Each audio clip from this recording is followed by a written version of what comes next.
Welcome to the Fit 15 podcast show, where you'll find health and fitness inspiration, motivation, and information shared in 15-minute episodes. Tune in while getting a move on to make leading and enjoying the benefits of a healthy lifestyle almost too easy. It's the Fit 15. And now your host, Catherine Basu. Welcome to the Fit 15 podcast show. I'm your host, Catherine Basu, and yesterday I had Deena Kastor, Olympic medalist, the American women's record holder in the marathon, New York Times Bestselling Author. I could probably spend a whole episode just talking about all of her accomplishments, but she was on the podcast yesterday. We chatted about running and positivity, two of Deena's and my favorite topics, and two themes that come up a lot in her newly published memoir. And when I reached out to ask Deena about being on the show and shared a few topics that might be of interest to you, my listeners, one of the things that came up was this transition that she had to make from having running be her focus to motherhood, and she offered to spend a little bit more time to talk about that and also the process of writing a book. So if you are curious about transitioning from one career to the next, from focusing mostly on your career to raising a family, or learning a little bit more about the process of writing a book and what that's like and how it compares to marathon training, I know you're going to find value in today's episode, and I'm really grateful to Deena for sharing her insights and inspiration on this topic for your benefit. So without further ado, let's transition to our conversation. So Deena, I've so enjoyed chatting about running and positivity. Wanted to transition from some of the amazing insights you have shared with us based on your running journey and all of your running accomplishments, being one of the most decorated female runners in history. But you've had a lot of other accomplishments outside your running. Obviously, your first book, which is a New York Times bestseller, and we'll maybe talk about writing that a little bit more later on in the episode. But another great accomplishment of yours is that you are a mom. And I know I have a lot of moms or moms-to-be that listen to the show, and they might be maybe not balancing a competitive running career, but other things with becoming a mom. So could you share a little bit about your journey into motherhood with us? I became a mom by accident. But it was a joyous accident. I think I was so focused on running the New York City Marathon, and all of a sudden my workouts got sluggish immediately, and I didn't know what was wrong with me, and found out that I was pregnant. And it was so interesting how I was in this goal-oriented stage training, and I immediately went to wanting to be a gold medal mom. I want to produce this healthy child, so I thought I'll walk a little, jog a little for the health of me and the baby, walk to an inspiring view, and maybe she can feel the joy of me seeing something beautiful. And I couldn't do anything. I was absolutely sedentary. I cleaned the house probably for a few hours every day. Our house had never been so spotless. So I was kind of like surprised that I couldn't run at all. I would just get these awful side stitches, but I gave my body what it needed, and it was a lot of rest and good nutrition. And then I just wanted it to organically, once I had Piper, organically get back into running again. And the Olympic trials were right around the corner, and I thought, let's just give it a shot, because running still felt like it was tugging at me. And so I started training, and I thought, how on earth do people do this? How do you have anything vying for your attention? Running had always been such a focus for me. 100% of everything we did was revolved around my career. Even Andrew's career was supportive of my career. So I just was just dumbfounded at how to accomplish it. I felt guilty leaving the house to train when Piper was crying, and then I felt guilty leaving practice right after my cool down, like jumping in my car and coming back and not doing the gym work or a lot of the second runs required to get in the required work. So it was really, really hard. I had guilt on both sides. Right. And I remember in the Olympic trials when the pace started to get hot, I was in a pack of women, and I just didn't have it in me. I was tired and didn't have it in me to even fight for it. It was such a strange such a strange feeling. And when I crossed the finish line, I felt like I had failed as a mom and as an athlete. I got sixth place, so I didn't make my fourth Olympic team, and I just felt really down on myself. Mm-hmm. And it took a while to and prodding the running community, because there's people who are CEOs of companies and or work jobs and have a successful family and also fit in running into their lives. So Right. surely I can do this. Like, I just need to figure it out.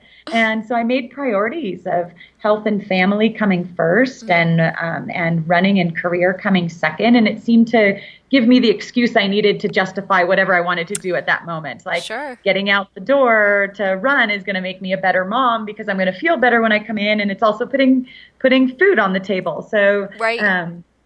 so I could justify my decision by setting those priorities. And now I just feel like I love being a mom, and I love that I can continue to run. I love being part of the Mammoth Track Club here. I loved the discipline. Now I can say I love the discipline of writing a book because I'm proud of the project.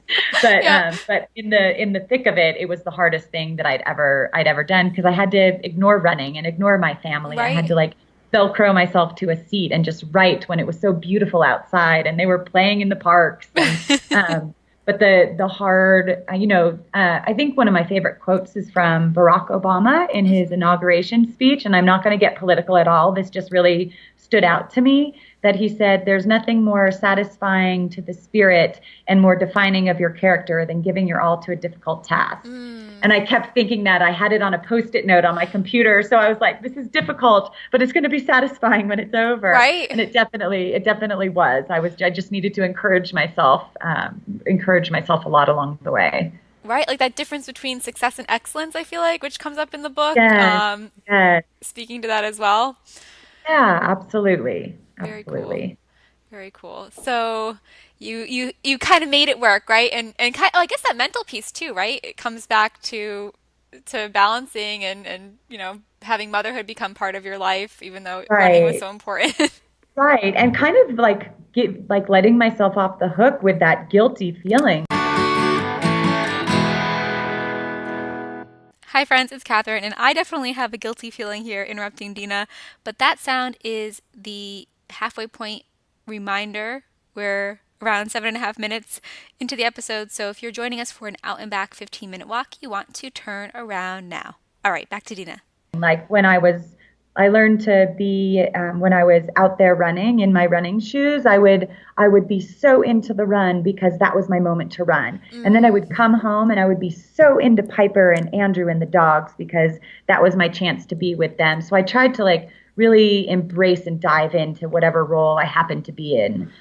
Laundry, I'm not so excited about, but I try to use nice detergent that smells good to make it a little more enjoyable. Yeah, I was going to say some tips for positivity there. I definitely appreciate it.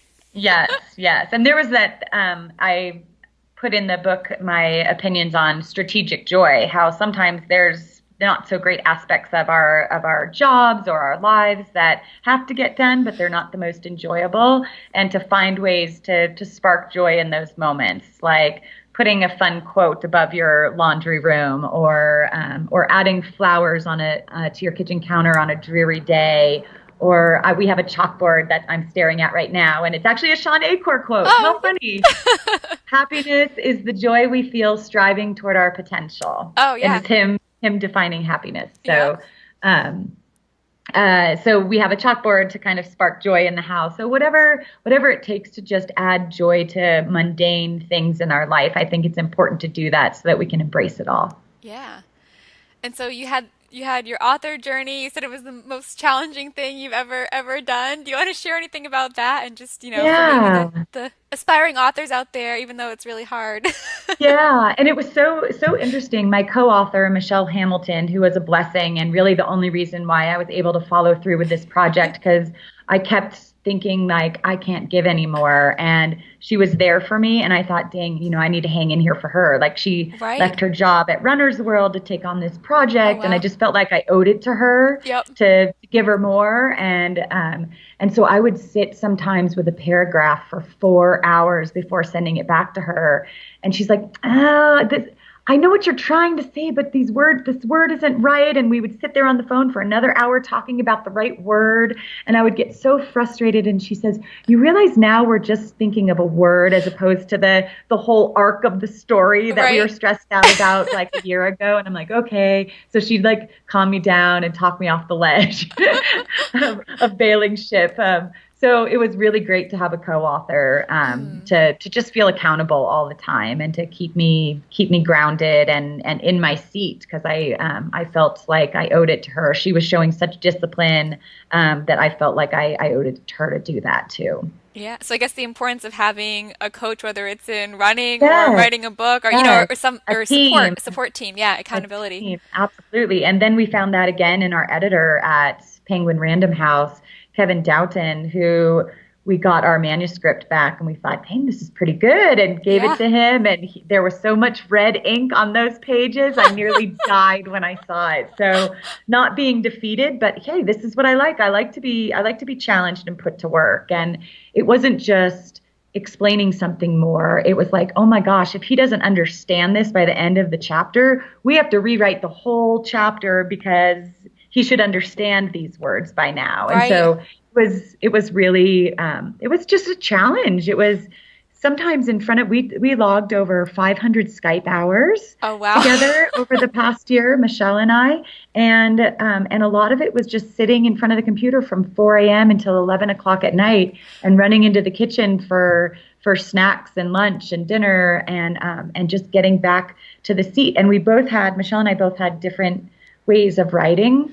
Okay. She would have a thought in her mind and she would go for a run and come back and be like, I figured it out. And if I go for a run, my mind wanders and I want to be free or just thinking about running. So I couldn't run and think about it. I had to just sit in front of the computer and dwell and retype and just continue typing until more clarity came to me. So we had very different ways of going about getting to the crux of what we were trying to accomplish. It's so funny because I find, running, that it does help me have more clarity and focus. And so it's funny that it's just different for different people, right? Yeah, yeah. It was fascinating to me. She's like, go run on it. I'm like, no, I need to sit here. I'm going to sit here with a sandwich and a cold water, and I'm going to think about it. Maybe I just need some protein. That was my thing. I'm going to go get some protein. I need some protein for my brain because I would start to get so foggy. Oh, yeah, yeah. And whether or not that actually works, it's like maybe a placebo effect. If I eat a lot, like a big turkey sandwich, maybe I'll be smarter. Like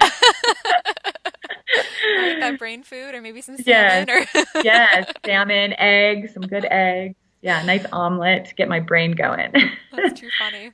Well, I love the book. I don't like when I have the hardcover, right? So I don't like, folding over corners when when it's this nice book that I think I'm going to want to, have out.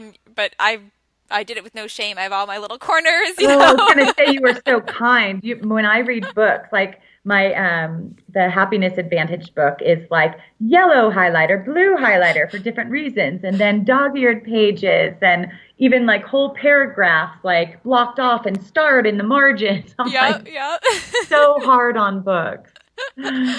So yeah, I definitely can attest that all your hard work really paid off, because when I've heard you talk about the book before, I'm like, oh man, like I was going to want to read it anyways, but now I feel like my expectations are too high, but I would say that was not true at all.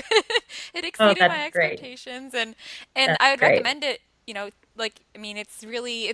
it's your memoir, so there's running in it, but it can really help anyone, just because of the mental aspect of your running and the power of positive thinking. So right, which is such a universal topic. It's really just the benefits of positivity and striving for excellence, not that reading this book is going to make you a better runner, but reading this book might give you better insights into yourself so that you can become better at anything you want to do. No, I love that. Yeah. Awesome, yeah. Deena. Well, anything else you want to share before I let you go back to your gardening? I know. That was like my hero's work for the day, planting a lilac tree. I love that. Yeah, no, this was really fun chatting with you today. Oh, thank you so much. Yeah. Well, Thanks for listening to the Fit 15. For show notes and more, visit fitarmadillo.com/podcast. See you next time. Hi, friends, it's Catherine, and I hope you enjoy listening to my conversation with Deena as much as I enjoyed having it. Wanted to remind you that Deena and I also chatted in the previous episode of the podcast. So if you missed that episode, head on back to the show notes and check that out. We talked about running and positivity, two of the main themes of Deena's memoir, the New York Times bestselling book, Let Your Mind Run. And one other thing I wanted to mention briefly here that came up a lot more in yesterday's episode and a conversation I had with Deena after we stopped recording is Sean Aker, an author and positive psychologist that we both really love and admire. So if you have not checked out Sean Aker yet, you spell his name Shawn and last name Achor. You want to do so. Love Sean for so many reasons. He has an amazing TED Talk, and he's also a big proponent of helping you get moving for 15 minutes a day, something that he calls the fun 15. So definitely check out Sean. I hope if you are new here, you will subscribe to the podcast and start using the Fit 15 podcast show to help you get moving for at least 15 minutes a day, the 5 days a week that the show goes live with a new episode. And if you missed how I help you do that, halfway through the 15-minute mark of each episode, so 7.5 minutes into every episode, even if the episode runs more like 20 minutes or 30 minutes, depending on how chatty I get with my guest, I play a little soundbite so that you know when to turn around. So if you really truly only have 15 minutes, you know how to fit that into your day. Thanks so much for listening. If you enjoyed the podcast episode today or have been loving the podcast, please be sure to head on over to iTunes and or Stitcher to leave a review, because not only will it make my day, but it will also help other people find the podcast. For those of you who subscribe, I will chat with you tomorrow. Bye.